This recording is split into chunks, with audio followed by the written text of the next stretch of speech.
Hi everyone, Danny here, and welcome to Spenelli Speaks and another monthly wrap up with a little bit of TBR at the very end. So make sure you stay tuned for that if you're interested in what I'm reading in April. Now, in the month of March, I was able to get 21 books read. Some were big, some were small, and some I'm not going to really talk too much about, and you'll find out why very soon.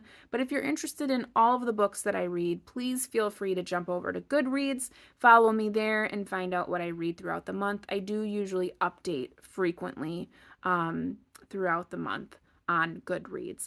Also, if you're not already subscribed, I hope you take some time and do so. I'd love to get to know your reading habits as well. If you've read any of these books, comment below.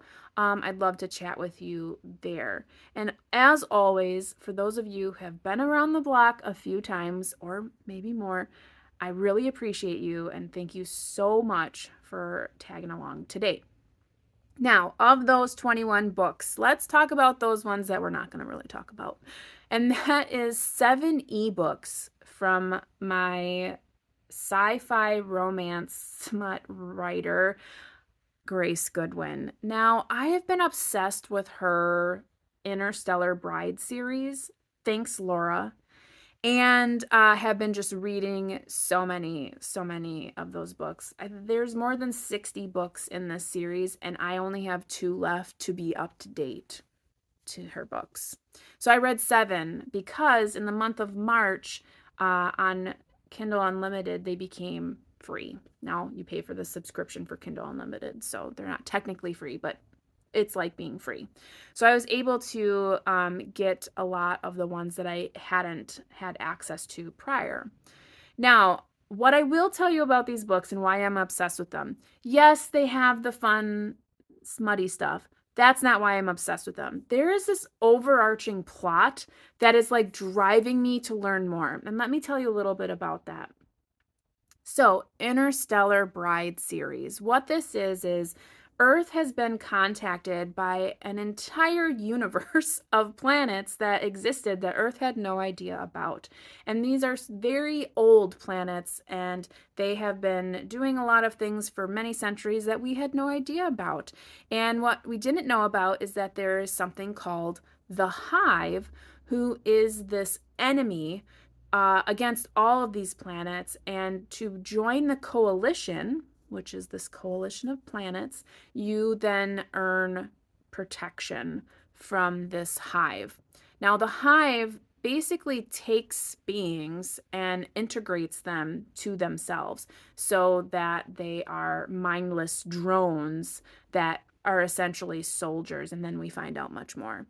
They are controlled by what is called nexus units, who are the driving forces. They basically will capture and then integrate beings to be drones. So there's different planets, and we're not going to get too deep into it because I don't want to sound like a crazy person.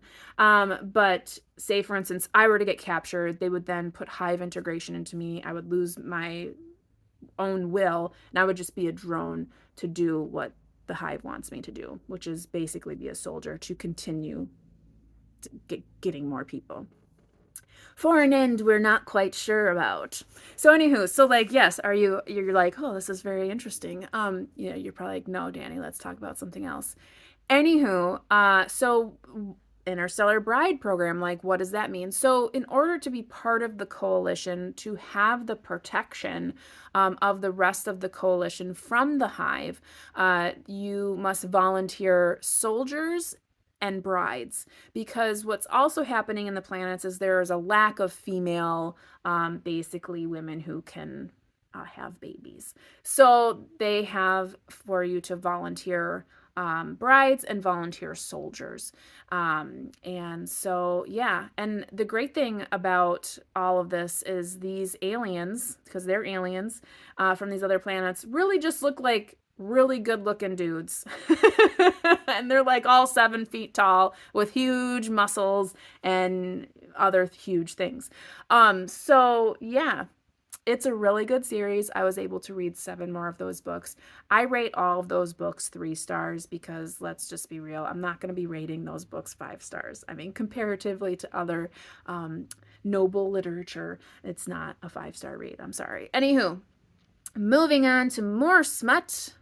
I'm not going to talk too heavily into these, but I did read a book called Arran's Obsession. It was another Instagram kind of reel that I saw that I was like, ooh, this looks interesting. Not interesting at all. It was not very good. I gave it 2 stars. I can't even remember who the author was. Basically, a girl is looking for her dad, and she ends up in this like weird like game thing where it was very salty and ends up with the guy that runs the whole thing, and it was just absurd. Anywho, we're going to move on from that. I gave it 2 stars. Again, if you're interested in what I'm reading, go to Goodreads. And because I liked the Grace Goodwin so much, a friend of mine mentioned that I might like this other series called Ice Planet Barbarians. Now, if you know, you know. I believe this is Ruby Dixon is the author. You've probably heard this book, or maybe you've seen the acronym IPB. Not into this one. Not into this one at all. I did finish it. I gave it 2 stars. My friend who recommended it was pretty sad that I didn't like it. But she, similarly to how interested I am to the plot of Grace Goodwin, is very invested in the plot of this story. And for me, I was not into, I did not like it. So anywho, let's move forward into some more of these 21 books that I read. So right there, that was 9 books of smut. Okay, so graphic novels. Most of these are like middle grade. So usually for the month of March, I do try to read a lot of middle grade because it's a great excuse to read middle grade. Not that I need an excuse, but I try to keep up with my middle grade, and March is a nice time to do that because everybody's reading middle grade. So usually you can find some good stuff. And so the graphic novels that I read are pretty much all I could say you could probably have a middle grade read them. I read the first 2 in the Lightfall series. Tim Probert, I think, is the author. Now, I read the first 2, and the first one is called The Girl and the Galdurian. I gave that one 2 stars, and then the second one is called Shadow of the Bird, and this is the one that it looks like this. And I gave this one 3 stars. They have lovely illustrations, like the illustrations are great. I do love that. But I feel like the story is a bit lacking, especially in the first one. It was very sparse. In this one, it does get better, but I feel like it just needs a little bit more in the storyboard as far as actual words on the page, and not just a lot of like kind of making up your own mind about things. So it's about this girl named Bee, and her grandpa, who's a pig wizard, ends up leaving. He leaves her a note, like, and he has to go on this quest. So she ends up going on her own quest to find her grandfather because he's kind of losing his marbles a bit. So she's very worried for him. She bumps into Caddie, who is this Galdurian, and ends up learning a lot more about the world around her and how it came to be, and finding out that it's actually in peril as they speak. So she becomes part of the quest to help. She suffers from anxiety, which we see it comes around her like a big kind of like misty black mist, and it kind of encases her, and she's really dealing with that throughout the novel. And it's nice to see how she's kind of dealing with that and utilizing others around her to help with that too. But like I said, I felt like the story was a little bit lacking. I really wish it would have been more. I am going to continue. There is a 3rd one currently. I don't know if that's the last one, but there is currently a 3rd one, so I will get that from my library as I did with this, and find out what happens there.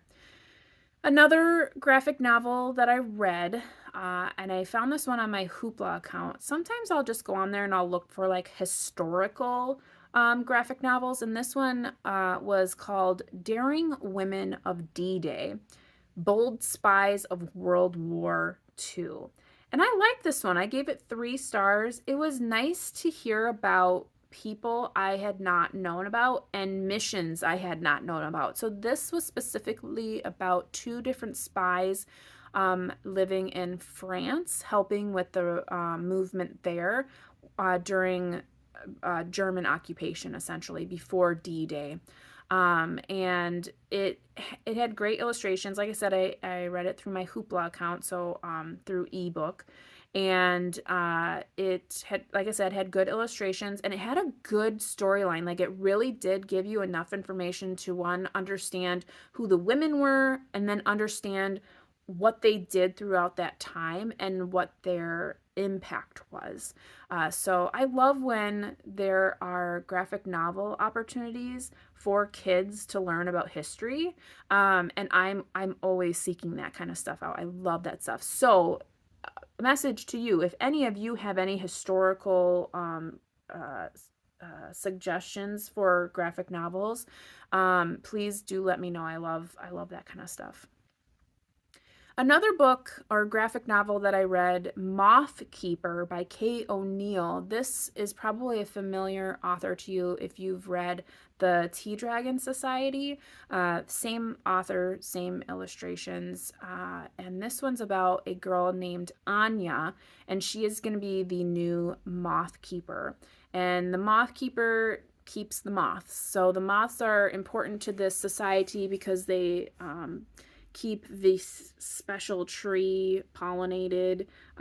These people live in the nighttime, so everything that they have is based on nighttime herbs and plants and anything that happens in the nighttime. And this Anya is really she's trying to find her way in the community and really trying to find out if she is really someone that belongs at the nighttime. She really kind of aspires to be in the sunlight. And there is a day that she finds her way to the community that lives in the sunlight.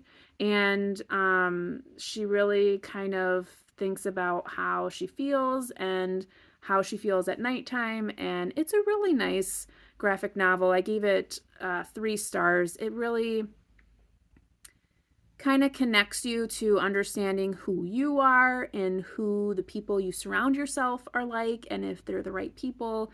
And it was really nice. Everything about the story was very smooth and delicate, and just it was a really calming story, and the illustrations, as always, are beautiful. And yeah, I gave it 3 stars. It was very nice. So again, the majority of those graphic novels, I would say, would be middle grade reading. So jumping into the middle grade reading as far as novels go, the first one I read, The Red Pyramid by Riordan, I gave 3 stars. Now, this took me a couple of weeks to read, and that was pretty disappointing. I loved his Percy Jackson series, kind of flew through that when I read that, 15 years ago or more.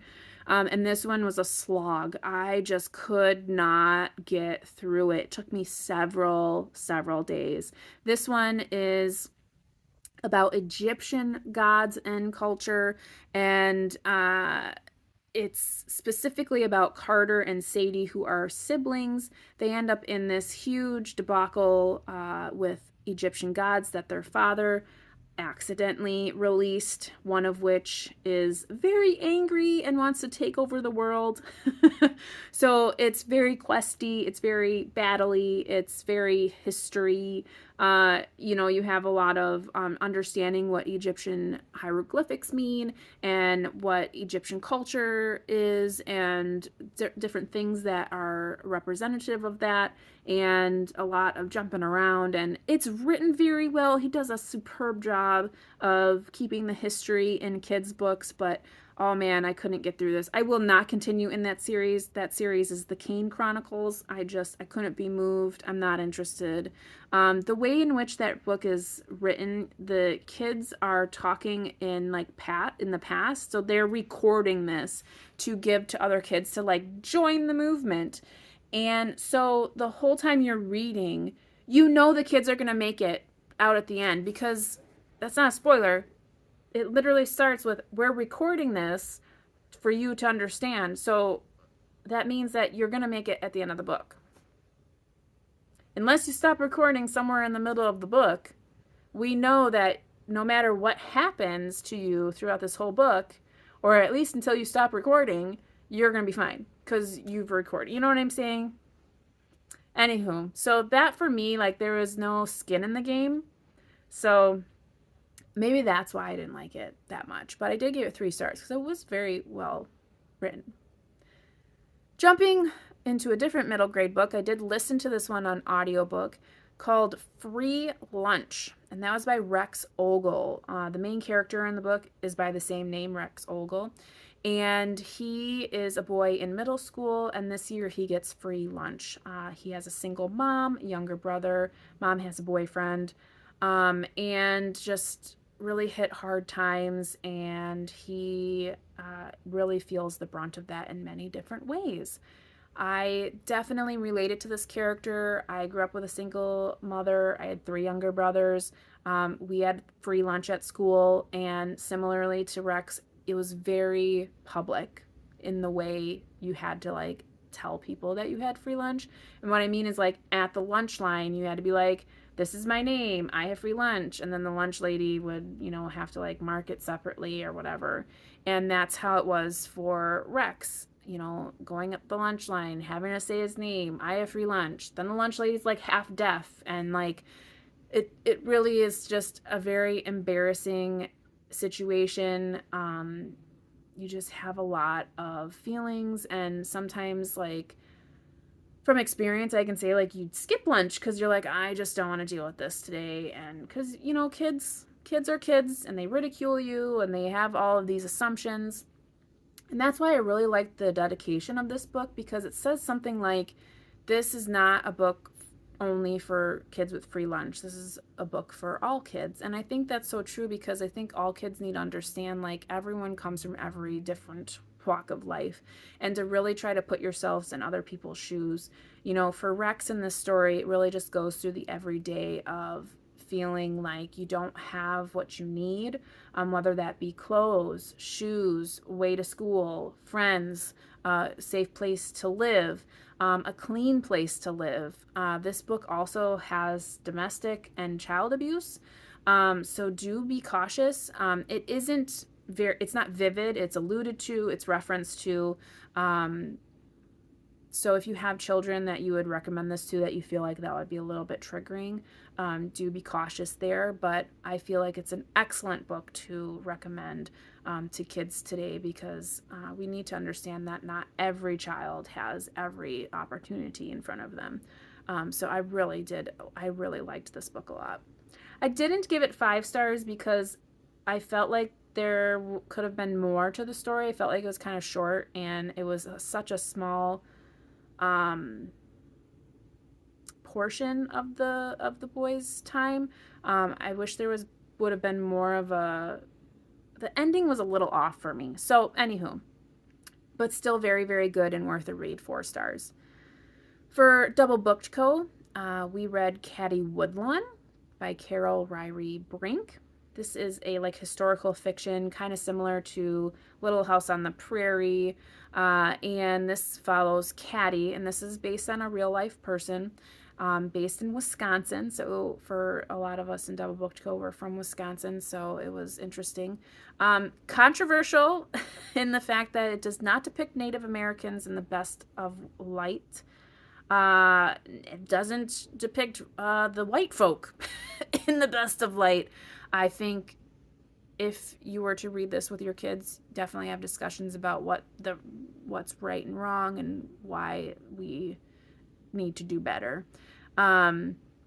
So there's that. It's, just a frontier story. It's in the late 1800s. Caddie is a tomboy amongst her siblings, and kind of just going through a year in her life, and what she does, and how she perceives things. And there's specifically a story or a chapter about the schoolhouse, and there's a fire that breaks out, and there's a couple of kids that basically save the schoolhouse and everyone in it. And that made me tear up because I just think about the fact that like these 11-year-old kids knew what to do and did it, and no fear, and just I just can't imagine kids today being that, resourceful.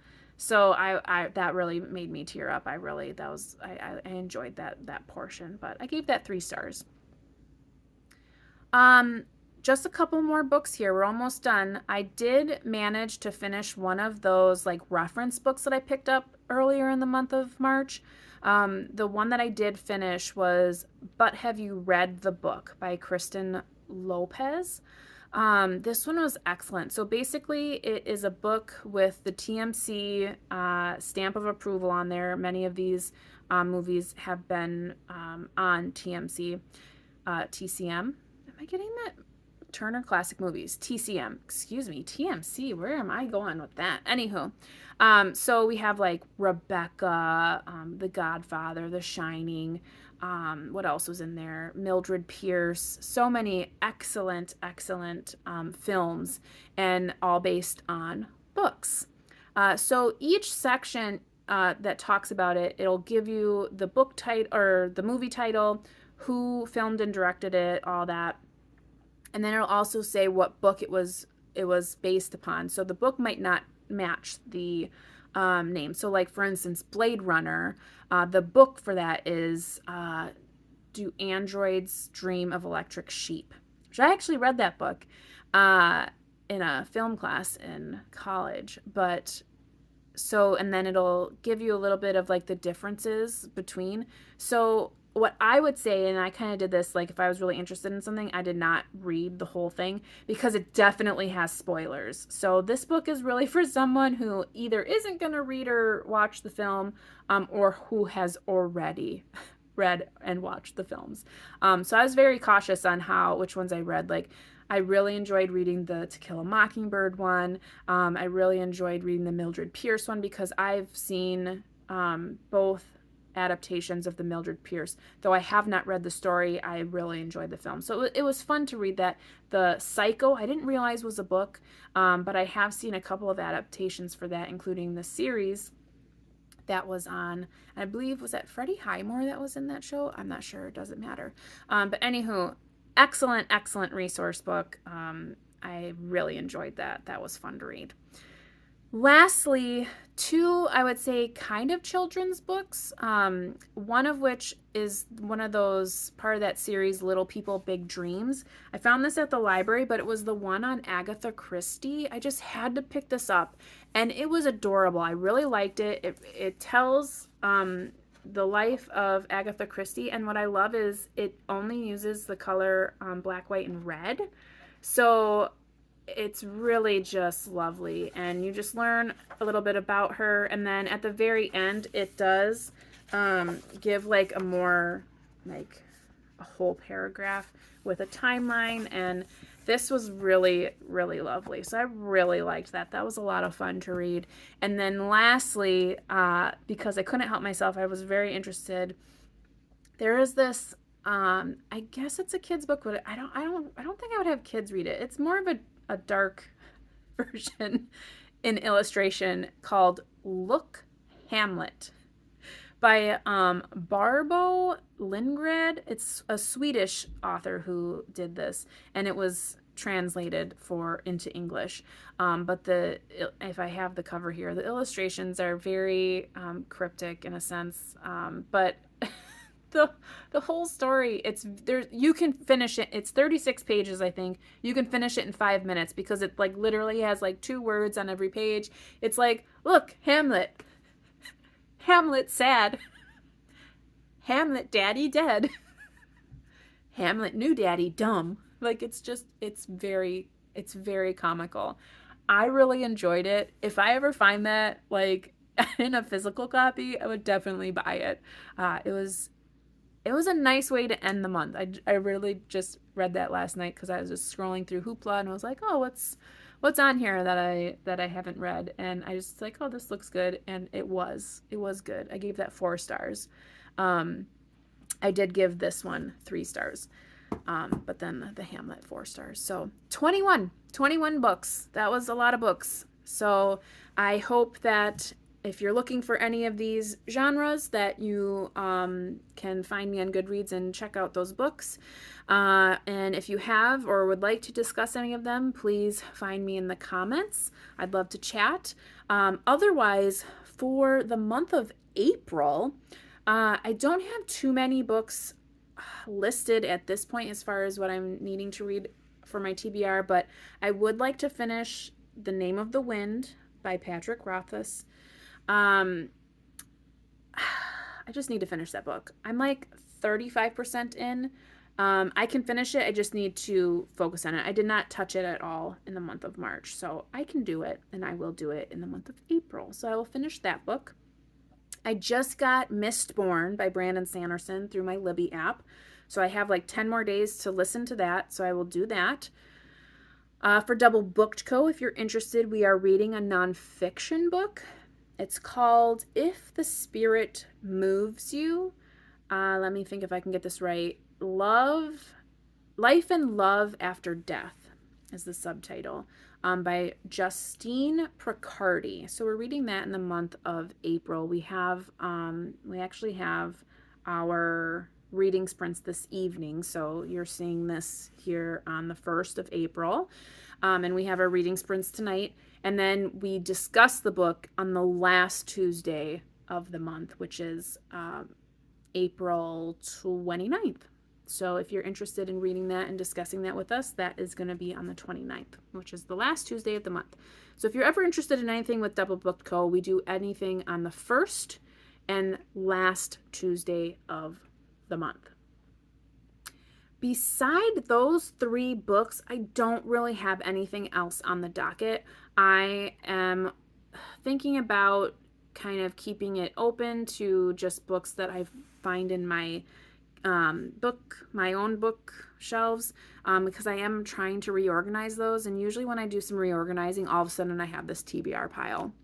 I am also going to read that 3rd graphic novel of the Lightfall, so we have that. But yeah, so I hope you all are reading something fantastic, taking care, staying safe, and as always, you know how it goes. Happy reading!